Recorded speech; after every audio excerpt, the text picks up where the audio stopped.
Right, let's stay with the theme of the MTBPS 2025. Cosatu's parliamentary coordinator, Matthew Parks, joining us to give us their reaction to this mini budget. Mr. Parks, good evening to you.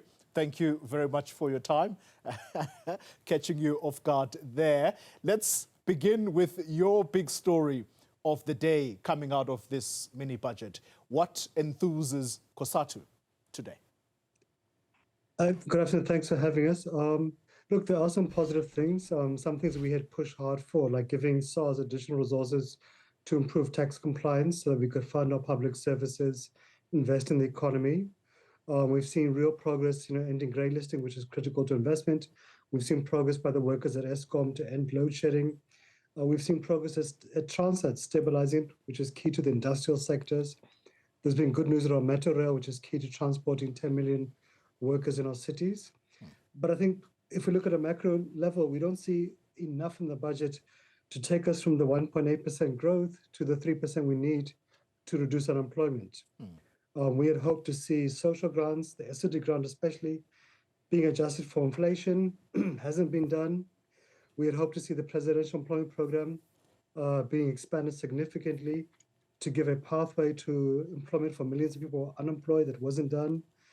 Government has made good noise about giving relief and support to companies struggling from the high price of electricity to the US import duties and other issues, but we haven't seen any actual packages to give relief to these companies or to these workers. Yeah. So I think for us, it's a mixed bag. There's some good things, we appreciate them, but to get us from 1% to 3% to reduce unemployment, we're not seeing that aggressive approach, and that's where our frustration really, it lies probably.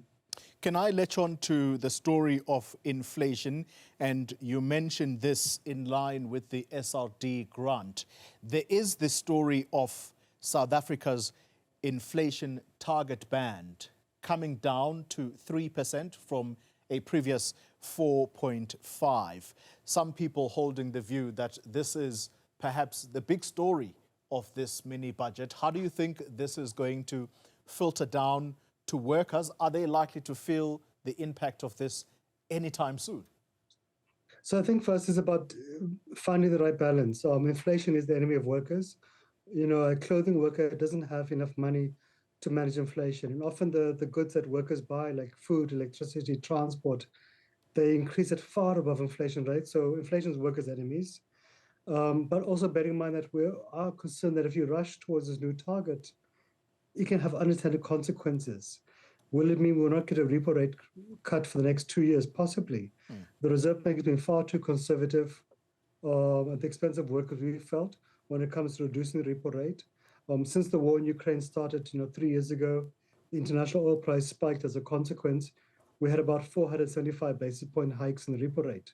That made it very difficult for workers to pay their debts, take care of their families. We've only clawed back about 75 or 100 basis points since that time. So our fear is that, yes, no one likes inflation. Inflation is bad for workers. But workers need to see the repo rate being cut so they can manage their debt. They can have more money to take care of their family. Businesses likewise needed to be reduced as well, to have more money in the economy to buy the goods they produce. And of course, the economy needs liquidity, needs a stimulus. So our fear is that government, the Reserve Bank, Treasury might rush to do something which looks nice on paper, but forget about the unintended consequence of an economy struggling at 1% and people drowning in debt. Yeah.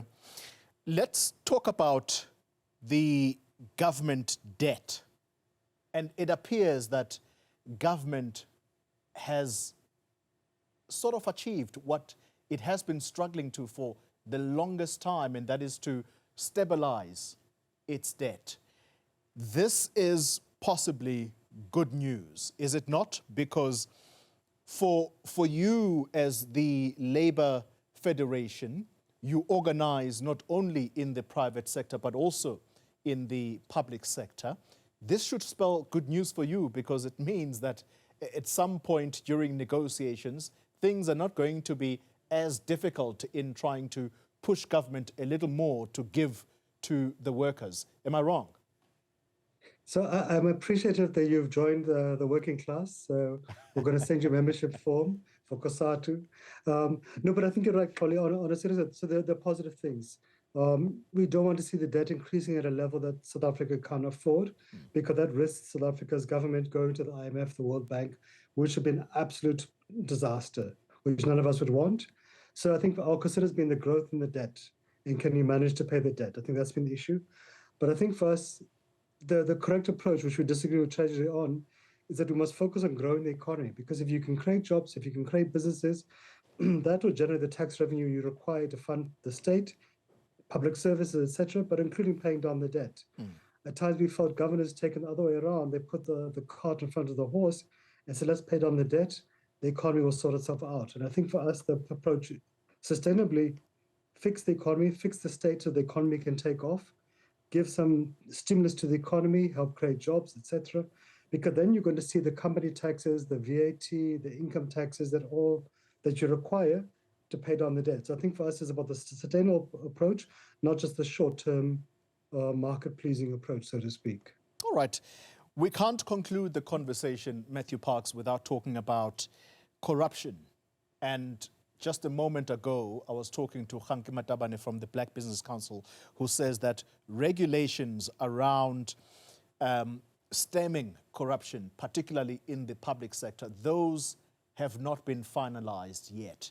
How important is that, given what this country is currently going through? I'm talking about the Madlanga Commission, the ad hoc committee investigating the infiltration of South Africa's criminal justice system. How important is that?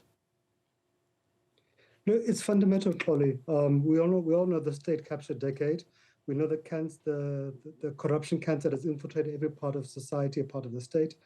And that has been the workers who pay the price, because of less money available to fund public services, less opportunity for the state to help grow the economy, etc.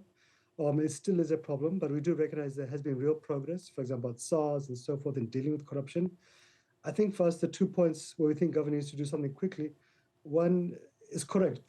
Treasury must finalize the Public Procurement Act, the regulations, but also its implementation, because that's going to be a critical way of reducing corruption in supply chain across the public service, the SOEs, the public sector entities.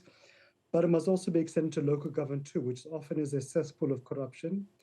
But equally, if we want to win the war against crime and corruption, we have to resource the police, the National Prosecuting Authority, the judiciary, to make sure they have the critical skills, they have the tools of trade, they've got the modern IT infrastructure, etc., to win this war.